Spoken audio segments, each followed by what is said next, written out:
Hello, everyone, and welcome to Literary Nights with Unsolicited Press.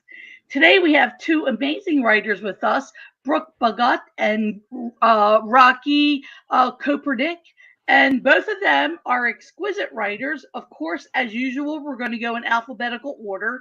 But before we begin, I want to make sure that everyone smashes the like button or the heart if you're on Instagram. Follow us on Instagram and also subscribe if you are on YouTube. And also, I want everyone to know that when we get to the Q&A part, if you have any questions, just post them and we'll be able to see them. Tonight, we are going to begin with Brooke Bagat.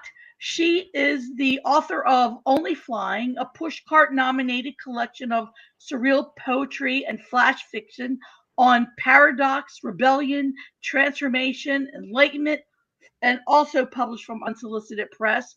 Her work has won a number of contests and appeared in Monkey Bicycle, Empty Mirror, Sound Dogs East, Anthem, a tribute to Leonard Cohen, and many other places. She has two new collections, Exodus with Red Delicious and I Drink from an Ear, Real Gazelles are and these are forthcoming from Unsolicited Press in 2026 and 2027. She's the founding editor of Blue Planet Journal and the founding facilitator of the Nearby Universe Writers Group. And she is a professor of writing at Pikes Peak State College. Welcome, Brooke. And let me tell you a little bit about Rocky. Rocky is going to tell us about her debut novel tonight. And it is, she is, let me see, I want to get the title of her novel, which is No One's Leaving. And Rocky is the first generation American queer Jewish writer. She's the author of Things You Left Behind and The Memory House, both Minnesota Book Award finalists. Congratulations on that. And her work has appeared in numerous publications and has been shortlisted and nominated for a number of awards, including Pushcart Prize for Fiction, the Penn Faulkner Award in Fiction. She's a fiction editor at Mayday Magazine, and she teaches creative writing at Minneapolis College of Art and Design. And welcome, Rocky. So we're going to start with Brooke, and then we're going to go to Rocky. So, Brooke, are you ready to tell us about your book and about your forthcoming works? Yeah. Thank you, Rosalia. I'm so happy to be here, and thank you to you and Unsolicited Press for being such a great support and such a great voice for so many fantastic authors. So, my book, Only Flying, came out a couple years ago now, and has been just a wonderful experience. I'll be reading a couple of pieces from there, as well as some from the upcoming books as well. So, uh, but before I start with the only, okay, we'll do that first. All right, so this is a piece that I've not read publicly before. So I like to do the new stuff and see what happens. Um, so for a way in, I guess, this is a piece that I wrote not too long after being diagnosed with cancer many years ago, and just about, um, I guess, facing mortality in a sense. Um, so that helps because, like a lot of my work, it is surreal, and I don't want it to be hard, but it is weird, yes, which is a little off-putting. I tell my students, um, just try not to use the brain too much. Let it go in kind of through your skin instead, and don't worry about understanding it, but just maybe feel it. Um, this is called Once Upon a Time I Died. Once upon a time I died. I crucified myself on a ladder built from the bones of birds, hollow, not yet cleaned by cannibals or the sun, yet flight-worthy by nature. My vertebrae dissolved without the soft bits to hold them together. My rich cartilage collection of the fastest way to get to the airport and how much salt goes in curry and how to cut the baby's nails, suddenly useless. I trickled down, fell like beads when I cut my own string. Some days I can laugh at the little pearls curling up like roly-polies. Some days I can't. Won't, I mean, but I don't have to be fair anymore. My favorite thin cotton pillowcase, and my favorite mug, and the face I saw in a cloud in my Dostoevsky days. What are they worth? I didn't want to laugh some days. It's not funny when an ocean evaporates. Make a list, and another list, and another. I know it's a lie, but I want to touch them on the shelves. I remember only the days of building, winding my hair around each rung, chanting, cancer, cancer, enlightenment, fault, itsy bitsy, alakazam, ashes, ashes, we all fall up, don't we? I took someone's word for it somewhere along the line, or I wouldn't have made this scaffolding in the first place, getting more precarious the higher I go. I had a blueprint, I know. It was on the fridge, sharing letter magnets with the boys' kindergarten drawing of us all together, and the grocery store list, and the photo booth pictures where we looked so silly and free before we knew. It must have blown off some night when I forgot the kitchen window open, or whirled around after stepping on the cat's tail, or some other accident. But I had a plan. It was all very clear at one point, the instructions coming in snippets of radio songs, dreams and omens, and the language of color behind closed eyes. The language of sunlight through lace curtains on the warm wood floor. Spring comes, and the grass grows by itself. But will it come if I'm full of rocks? They emerge from my palms, igneous, metamorphic, and sedimentary, obsidian, slate, granite, marble, each with their own sharp edges, their own important veins. Graceless they tumble, following the fragments of my skeleton down the dry riverbeds where I was born to build. I can wait 1,000 years to reach the ocean if I know I'm going, even piece by piece. I would rather not, of course. Waiting and building and falling apart are not my way at all.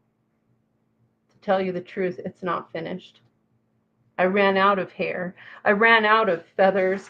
I ran out of funny and beautiful and brilliant and everything else I have used to bind you to me.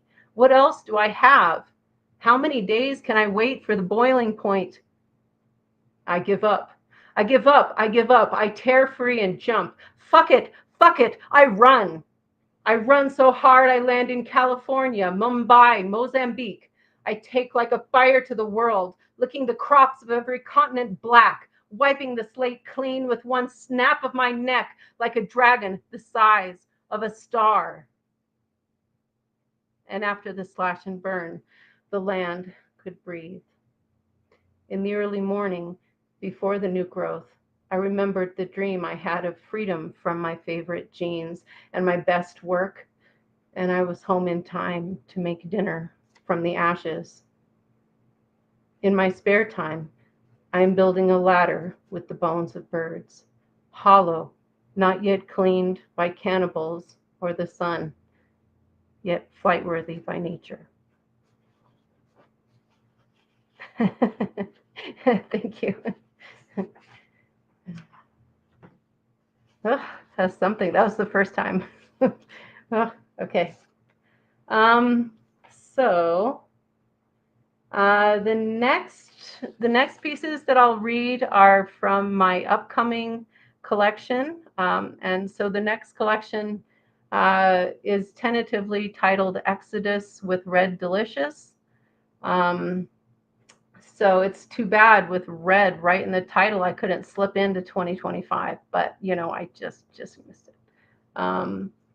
Anyhow, it'll be Exodus with Red Delicious. It'll be another collection of poetry and short fiction. Um, the feel of the first book is definitely surreal. Threads inside it would be, like Rosalia was saying, rebellion, transformation, enlightenment, and those are present in the second collection so far as well. But I would say it has a bit of a sharper edge, um, Exodus, and a bit more poetry of witness, a bit more poetry commenting on injustice and the world today. So anyway, I'll start with the title piece, which is inspired, and this one is again something about mortality a bit, and we've got bark beetles that are so hard to shake on all our trees in the backyard, and watching that fight has been working its way into my poetry for like 10 years. So that's there. This is Exodus with Red Delicious. One green twig on the charcoal bark of her trunk, a swan song. I am ready to. We are mostly empty space, molecules racing to hold our shapes, even less after the bark beetles got under her skin and the night got under mine. Our atoms are jumping gaps, tiny dark tunnels like burned out canoes. I climb on barefoot, my moonless weight on her storybook shape, cracking our vastness, this woman tree facade we have been holding for so long. I melt with her limb by limb, dissolved into truth, entangled particles unleashed into emptiness like jar-freed fireflies in the dusk.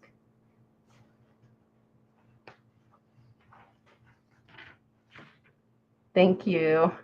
The next one, the next poem is for my grandmother, my mother, and all the women in my family. I wrote it before my daughter was born, and yeah.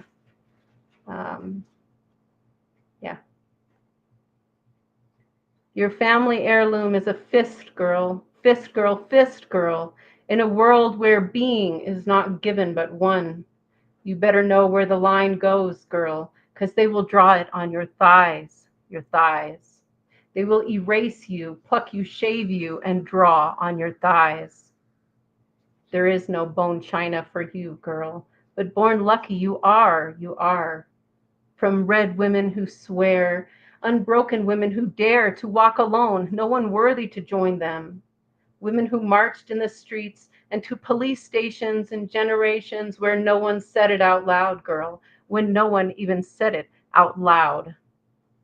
You'll need to know when you're right, girl. Fight, girl, 'cause nothing's self-evident here.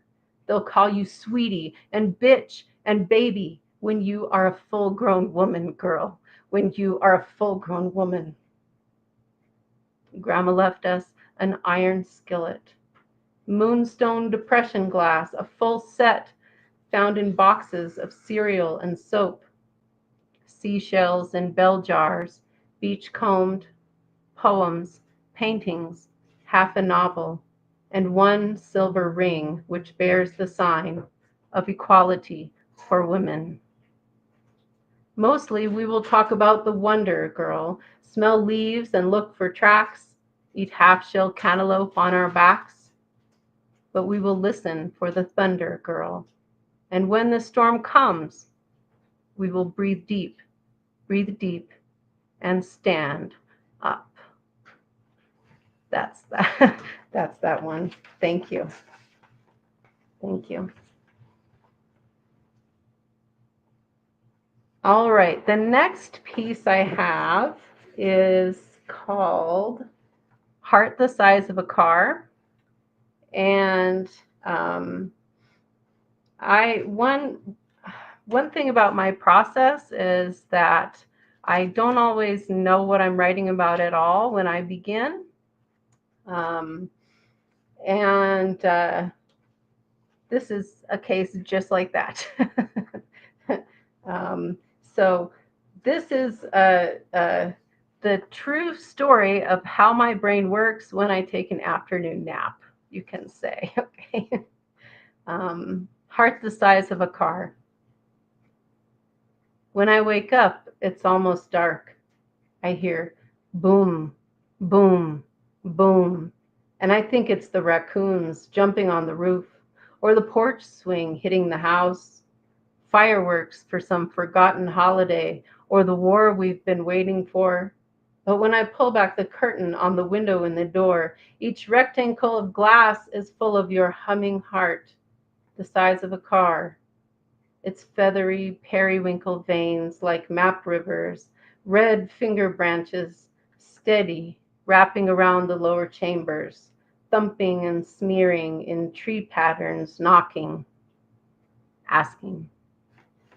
That's that's heart the size of a car.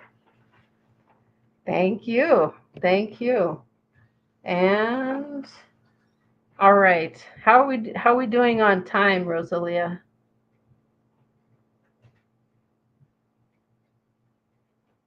Ready for some ghazals? I think you're muted. We are fine. We are fine. You have some more time. All right. All right.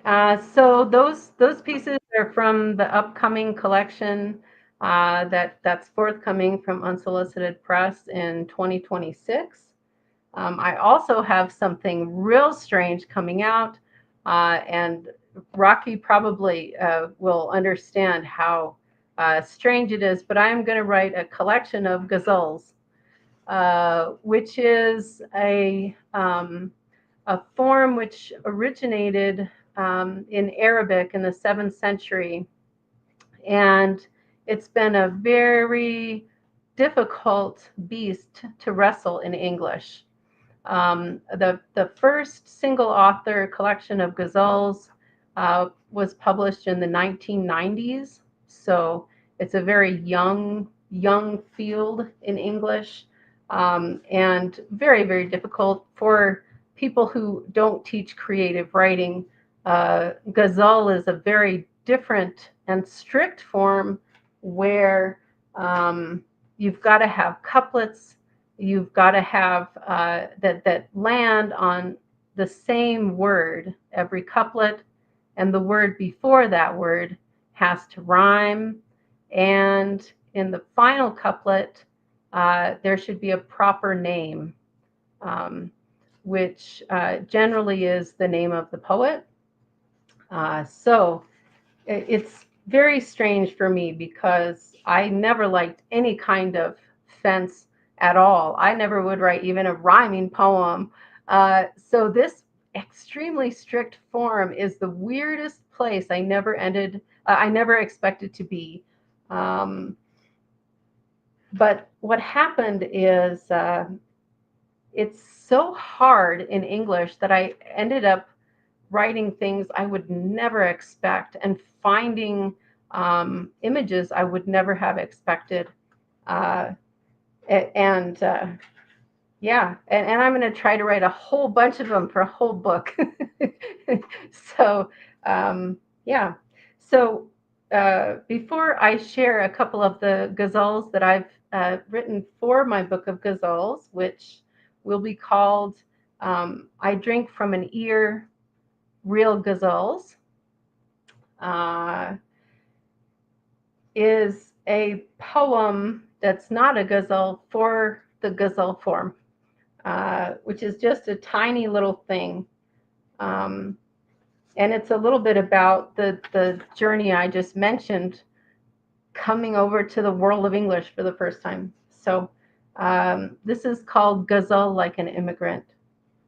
Ghazal like an immigrant comes to this land, singing a song no one understands, hard as diamonds till she cracks you, tricks you, into telling the truth you didn't know you knew. So I am grateful to the gazelle for helping me um, discover things. Like, I guess every, you know, writing helps us discover ourselves. And these gazelles more than anything for me so far. All right. Okay. So this one, super timely piece called Gazelle for Rafah. If anyone doesn't have it on the tip of their brain, Rafah is the city in Gaza where the refugees were evacuated to and told was safe. And then they bombed the hell out of it. So, Gazelle for Rafah.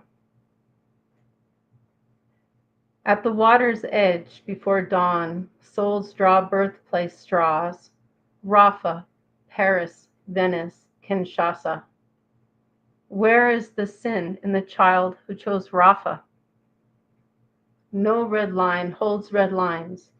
Not 30,000 more, they said. Not quite this far. But blue becomes purple, becomes red. A blind tide of closed eyes to close Rafah. Winter falls like music on hard, dry buildings, like bullets on naked tents. Any minute now, a ceasefire. Shrug the politicians who will never clothe Rafah. There are no targets, no exceptions. A white cat scrambles through ruins, schools, hospitals, bedrooms. All the branches are black on the olive tree that grows Rafah. I remember the water's edge. I am not of this land of flags, of the black and blue bomb stars, the tide of red lines, the stripes of white phosphorus rain that erodes Rafah. Night of bodies. A mother holds a white sheet with a pink sneaker like my girl's. Why is my daughter warm and hers cold, still as the abyss that froze Rafah? Little girl drifting up, see the camera brand. Starvation, polio, interviews with mothers like yours. It's not news on CNN, cowed silent even though they know Rafah. Little girl, the gods smoke hookah in the clouds, and their laugh rumbles just like genocide. When you meet, tell them Brooke is still waiting for Godot's Rafah.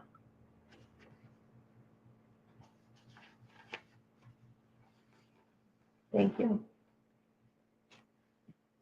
All right, the next ghazal is about fire. Yeah, ghazal on fire. We watch TV with dinner, every cup, every spoon, every plate on fire. Photographs and even books are helpless. Pages burning, I narrate on fire.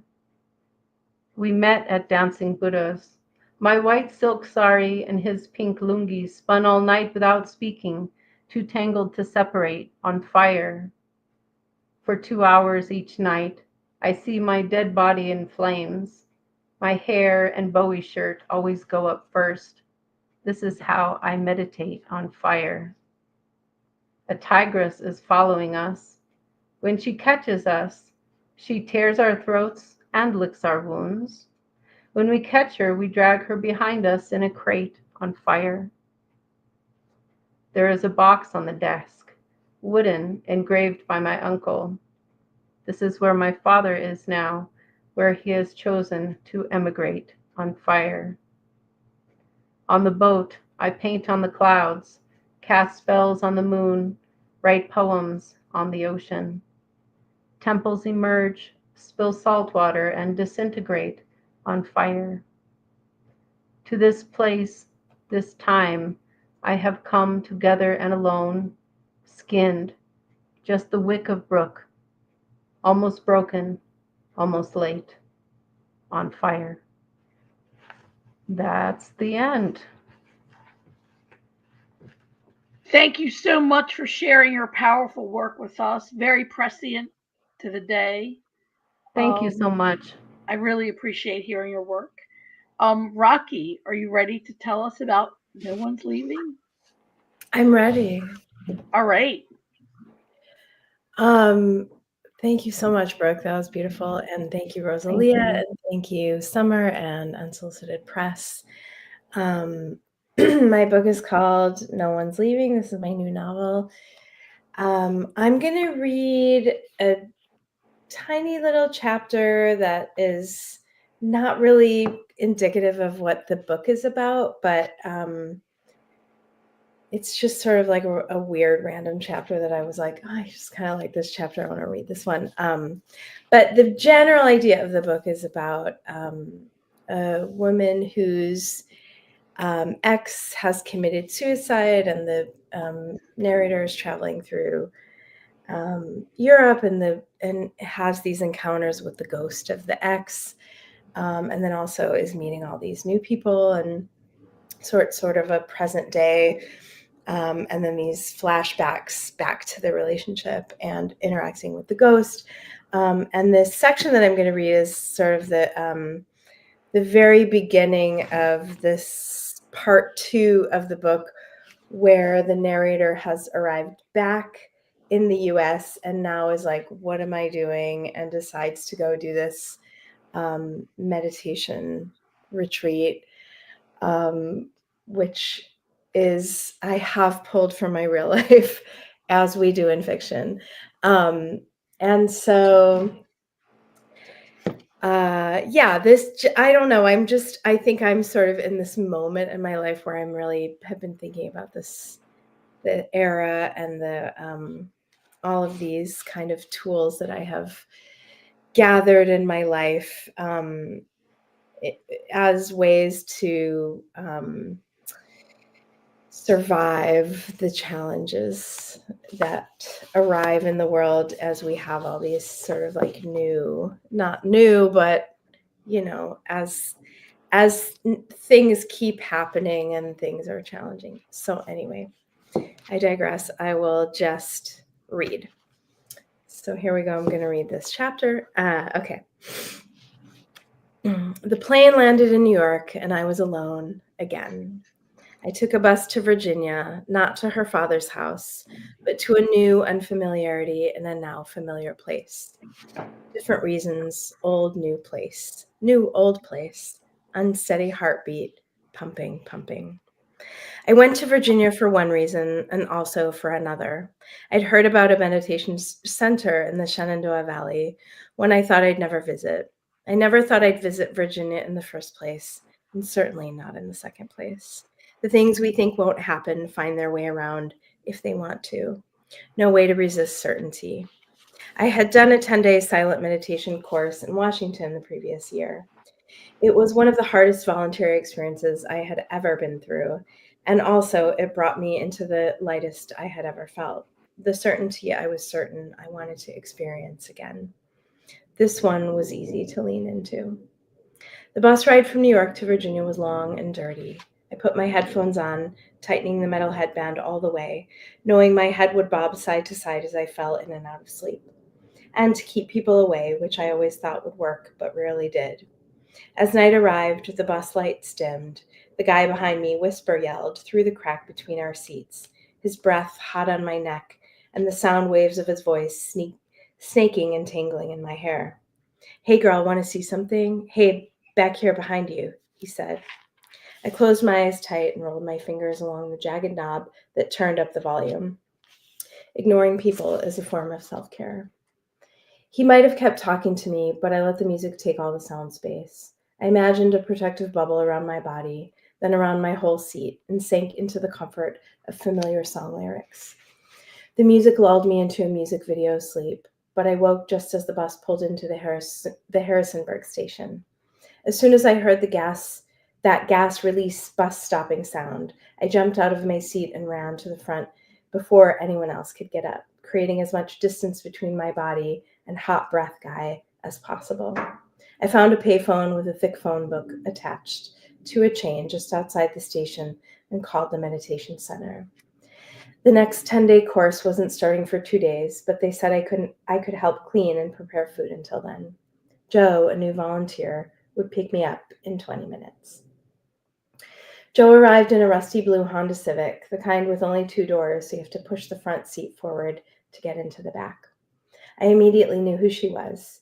She looked at me through her open window and said my name, not as a question, but a statement. "Throw your bag in the back, it's open," she said. I got into the passenger seat and we shook hands. Her eyes were the color of milk chocolate if chocolate were made of seawater, perfect round marbles that didn't look away first. She didn't ask where I'd been or where I was going or why, which made me like her more than I liked her eyes and her open face. We didn't talk, but she smiled for most of the 20-minute drive, singing along to the slow Cure disintegration tape in her tape deck. I didn't tell her how much I loved that album, but I sang along, also smiling, feeling the wind on my face through the rolled-down windows. I breathed deep, pulling the newly familiar Virginia air hard into my body. When I was a kid, my dad taught me that if you blink fast, looking at a moving fan, you can see all of its blades, singular, and that's how you know how many blades it has. As I watched oaks and poplars pass by along the road, I blinked my eyes, open, close, separating the moving images into stills. I told myself to remember this moment, these photographs in my eyes, and the feeling of smiling without effort. Joe pulled the car into a gravel lot. "Grab your bag and follow me," she said. We walked down a wooded path and came to the main center. There was a lobby with pamphlets, a dining hall to the left, and a kitchen behind the dining hall. To the right was an adjacent door that led through a dark hallway into the women's quarters. Joel told me to pick an empty bed, get settled, then come back to the kitchen. I dropped my bag on a bed at the farthest corner near a window and sat. Outside was a field with a track where we would be allowed to walk and stretch our legs during the meditation course. Beyond the field, more woods. I focused my eyes as far as they could see. At the edge of the field where the woods began, I saw something moving. I squinted. I made circles with my hands around my eyes like binoculars. I focused harder. The image moved closer, its eyes shiny black. As it approached, I saw small white spots along its torso. It jumped as if for joy, then was followed by another. 2 fawns, meditation deer. I wanted to hug them, to lay in the grass with them, and feel their noses touching my face. My heart felt big. I was exactly where I was supposed to be.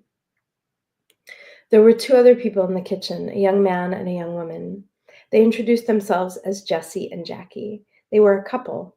I was endeared by their names and their seemingly tight but relaxed thread between them.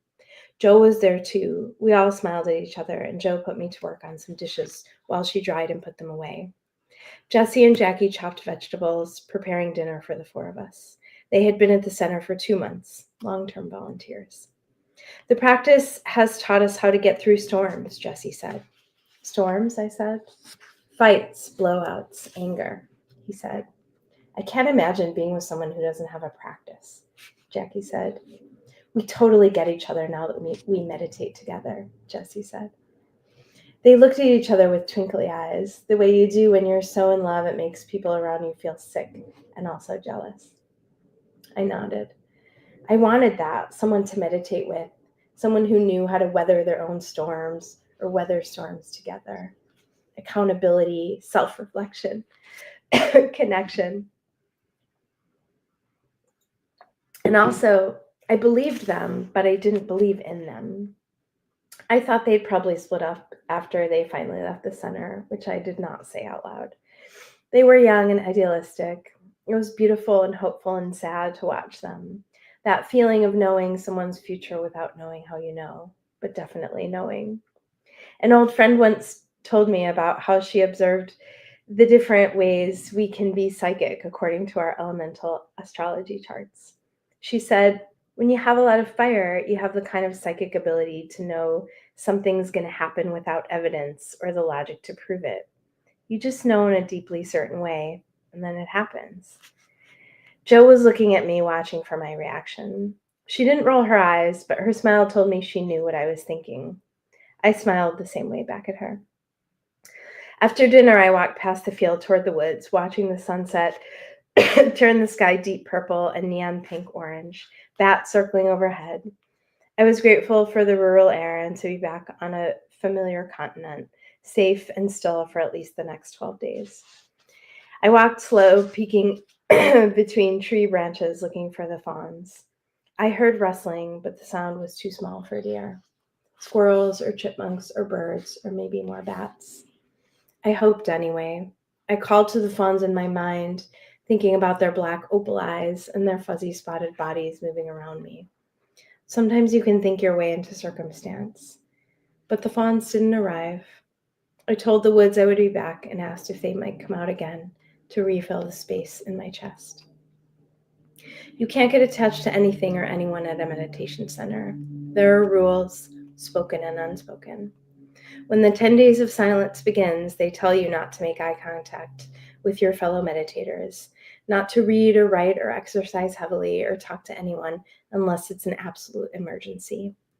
The idea isn't one of deprivation or to follow a leader, rather to have an experience like that of a monk, to be able to go deep into yourself and the practice without any distraction. I was already distracted. Jo asked me to help her get the meditation room ready for participants.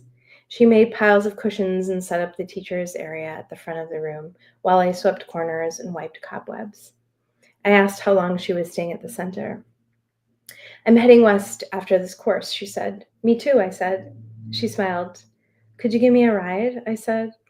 Of course, where are you going? I don't know. I'm going to New Mexico, she said. Me too, I said again. She smiled and touched my shoulder, looking at my eyes too long. She never looked away first. When I finally looked down, she pulled her hand back and said, I'm going to town to take care of some personal matters. I'll be back tomorrow morning to greet the participants as they arrive. Check in with Jessie and Jackie if you need anything. I nodded and she left, latching the door so quietly I thought she might have walked through the wall instead of using the door. I pushed the two big cushions together and lay on my back. The ceiling was a perfectly symmetrical graph of thin, overlapping wood planks with a whirring fan hanging down exactly in the middle. I blinked quickly. 5 blades. The course hadn't started yet, but I couldn't wait for New Mexico. I knew the next 10 days would be the longest of my life. Thank you.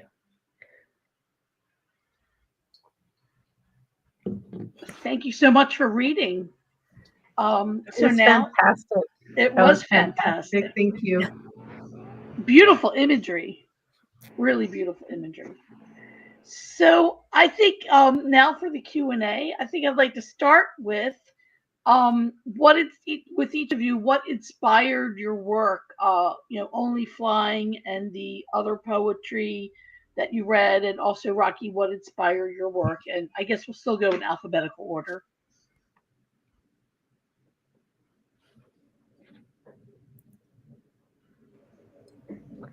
I think it would be different for every piece, I guess. Let's see. Can you hold on just a second? Sure.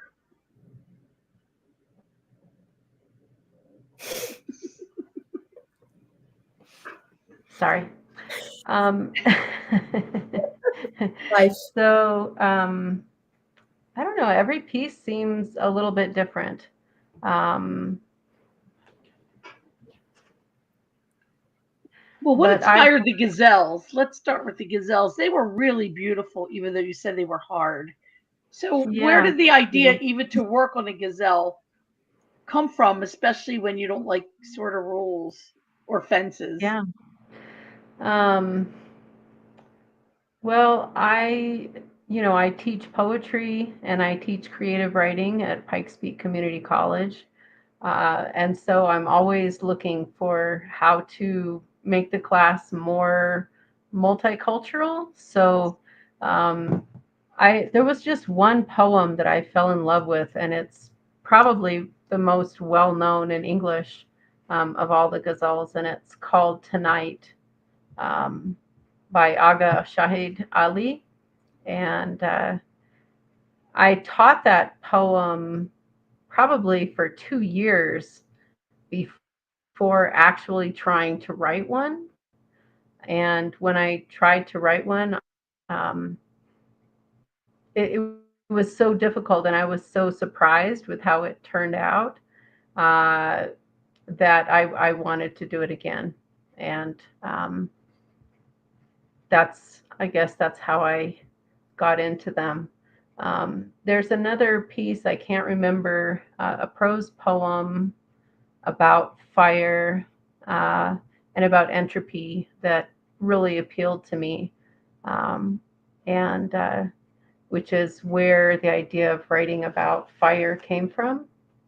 Um, just the idea of, I guess, um, building and living while we're, dying and falling apart and kind of creating at the same time. Um, yeah. Very Does that deep answer your question? topics. Yes, it does. And Rocky, also you touched on deep topics, about the human condition, in that section that you read. So, also, what inspired your work, or what inspired that section? Yeah, I think there's this thing that happens, I think, in writing that you sometimes don't realize.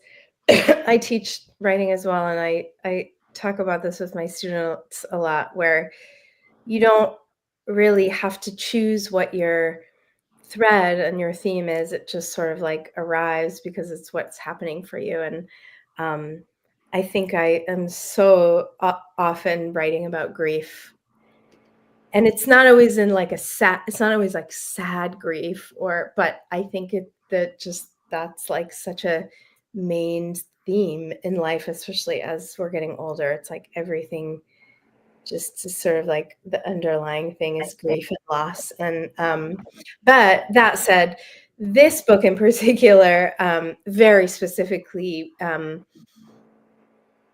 was inspired by a friend of mine who did commit suicide when I was in my 20s. And then this travel that I discovered as I was traveling, like in the very early 2000s, and didn't have any money and planned this trip.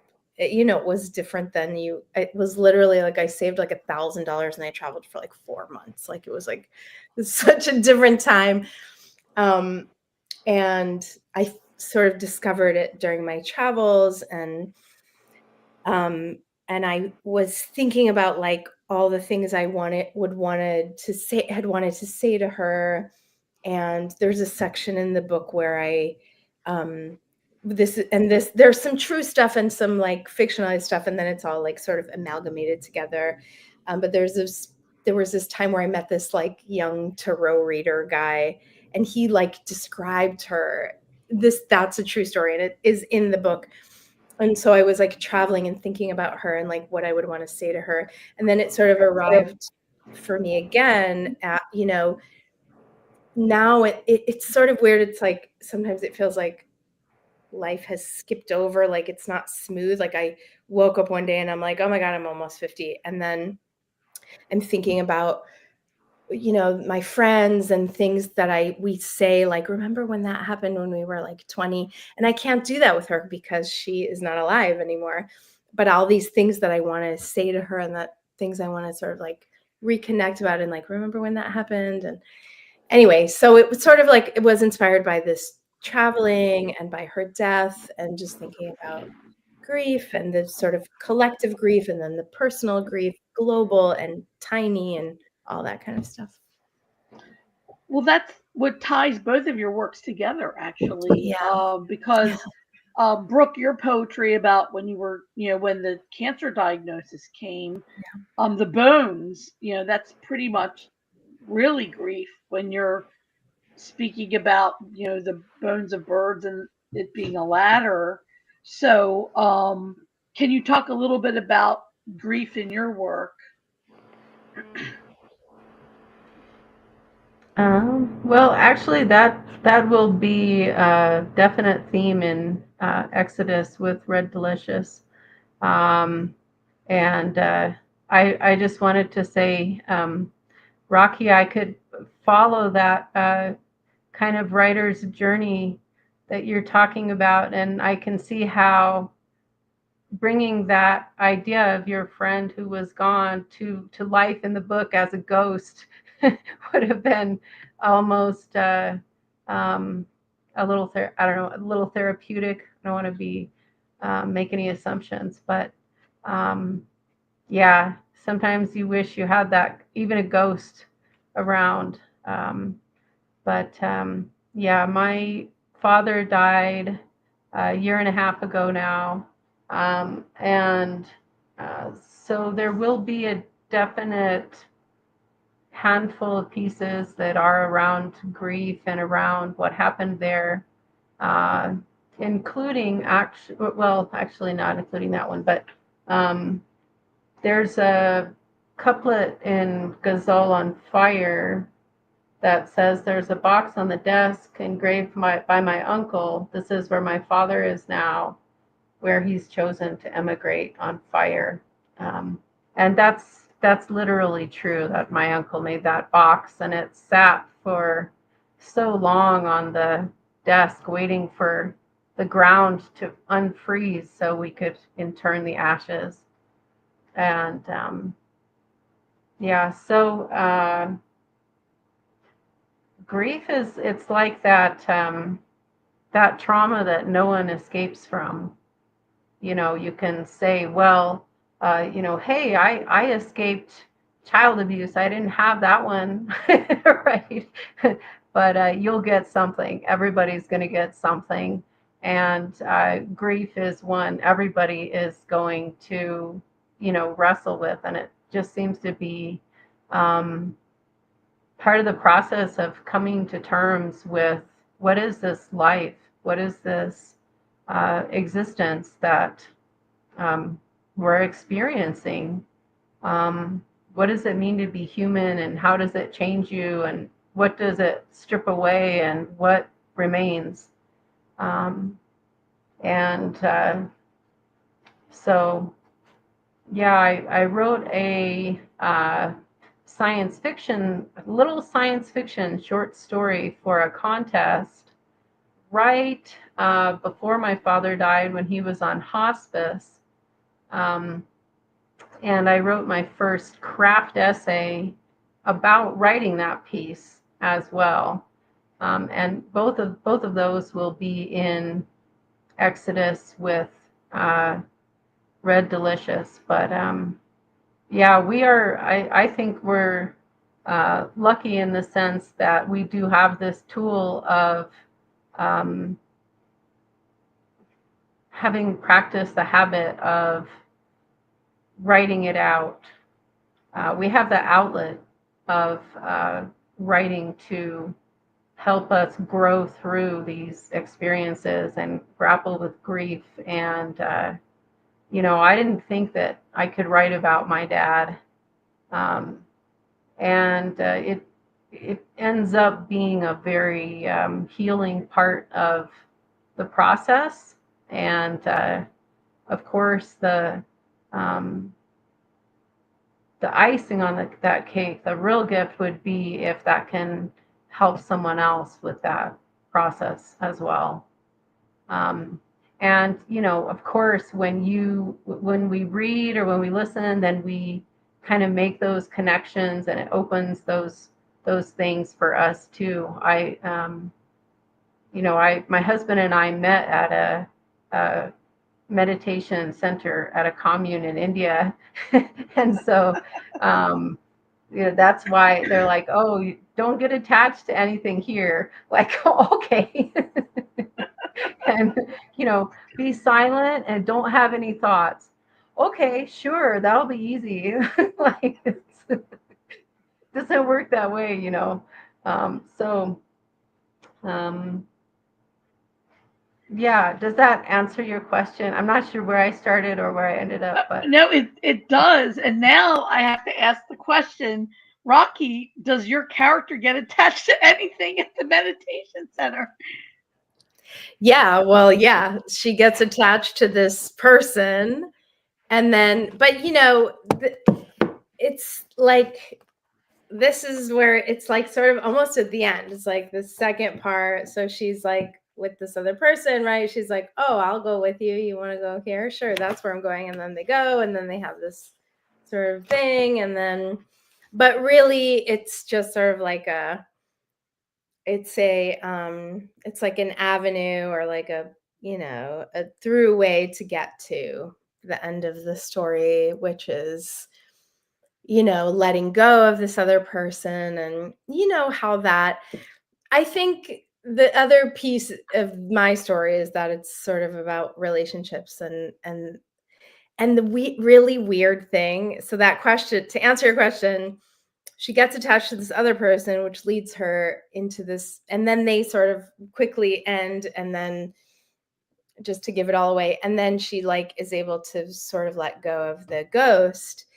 And I wrote this 5 years ago, to be honest with you, and it's just being published now. And what's so interesting is that about a year and a half ago, my 10-year relationship ended.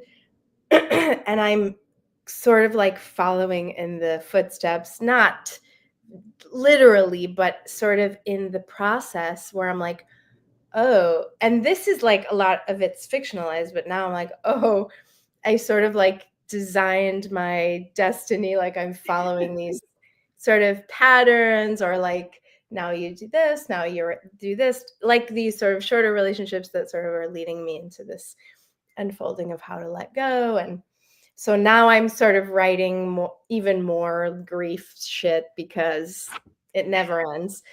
But so it's interesting. I literally have not thought of this until this very moment. I'm very much an external processor. So it's interesting now. I'm like arriving. I'm like, oh, this is sort of this is like a picture of what I'm doing now, in a different way, like flipped over, reflected upside down, but a little bit paralleled. TMI, but anyway. I want to talk about your poem Girl, Brooke. I thought, how prescient is that poem now, especially when women's rights are being eroded in a lot of states? Can you talk a little bit? I mean, that poem, and I also, as you read that poem, I wanted to be part of your family of warriors, because I think that we need women warriors to at least protect each other and advocate for each other. So, can you talk a little bit about when you wrote that poem, and if it was before all this stuff Sure. started happening? Sure. Yeah.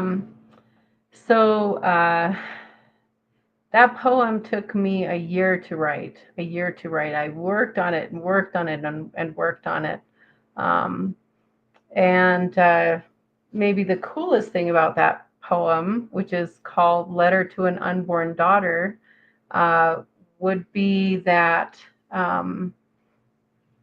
When I began it, I didn't know I would ever have a daughter. And the first time I um, read that poem in public, I was pregnant with her and didn't know it.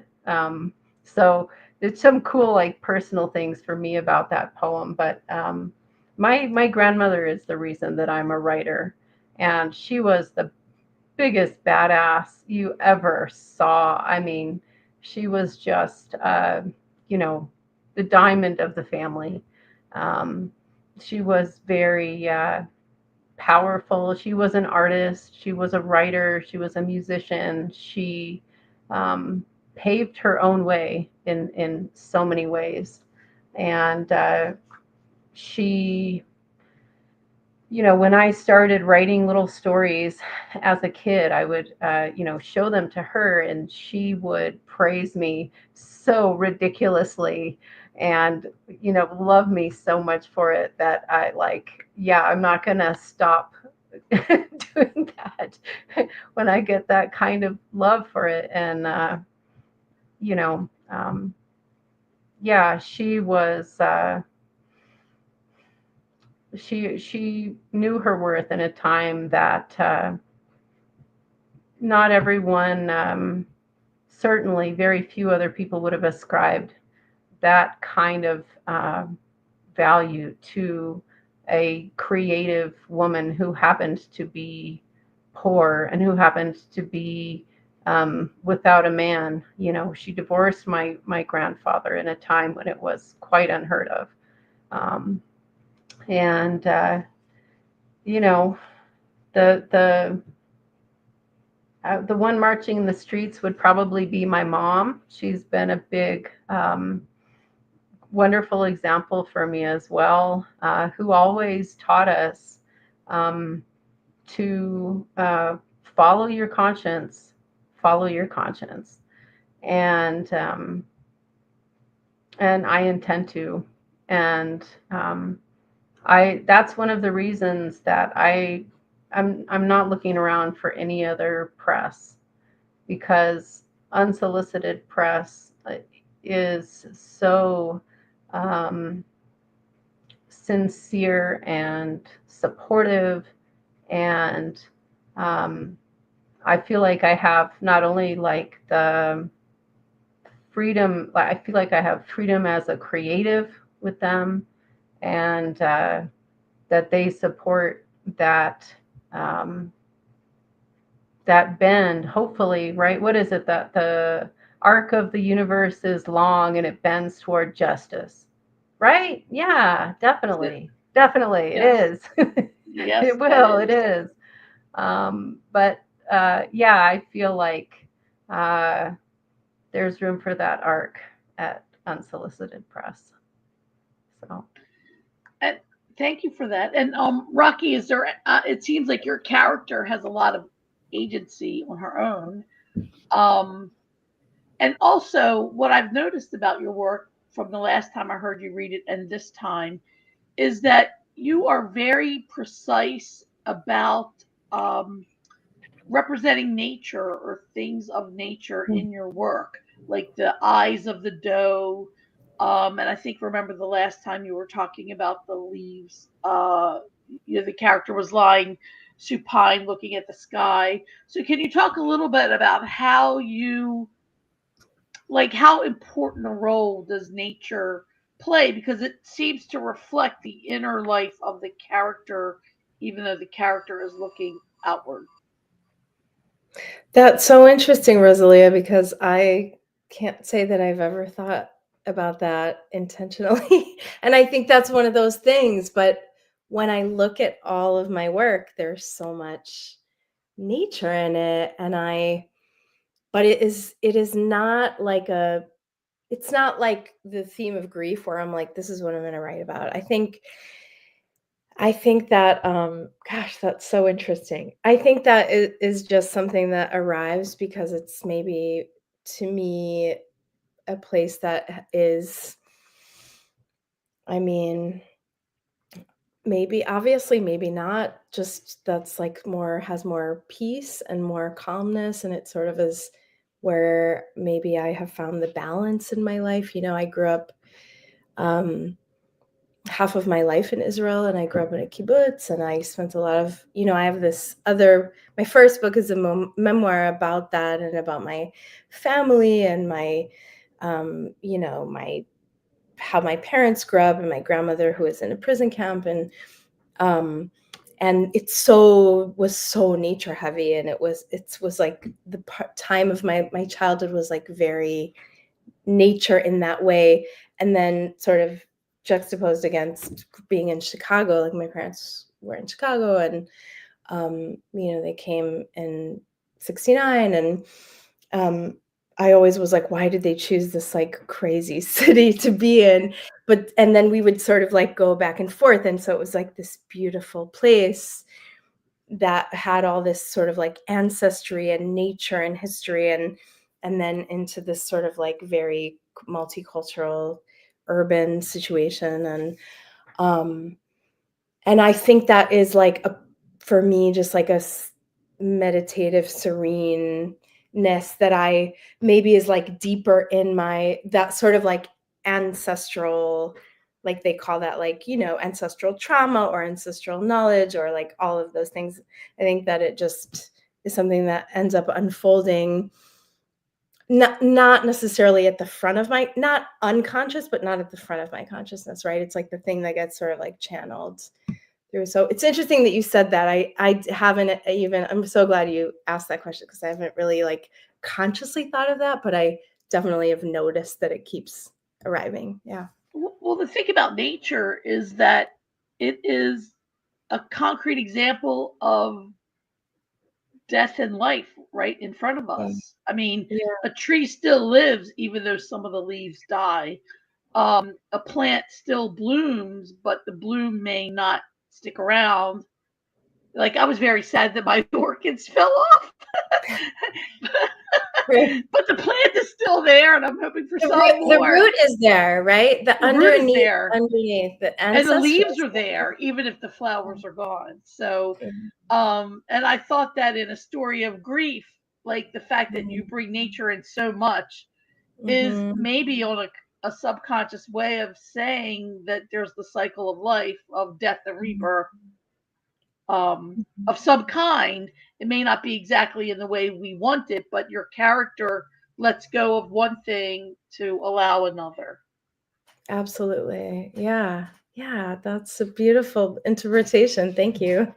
Yeah. We have reached time. So before we leave, I would like to remind our listeners that our next Literary Nights with Unsolicited Press is February 19th. So I hope you'll join us at 8:30 Eastern Time and 5:30 Pacific Time. And I'd like to thank everyone who watched this evening and who watches later as it lives forever on YouTube and IG. And I also deeply thank Brooke and Rocky for sharing your work with us. I enjoyed both of your works a great deal. So thank you for sharing them with me. I always feel inspired when I listen to other writers read. So I want to say good night, everyone. Ciao. Thank you so much. Good night. Good night. Thank you so much.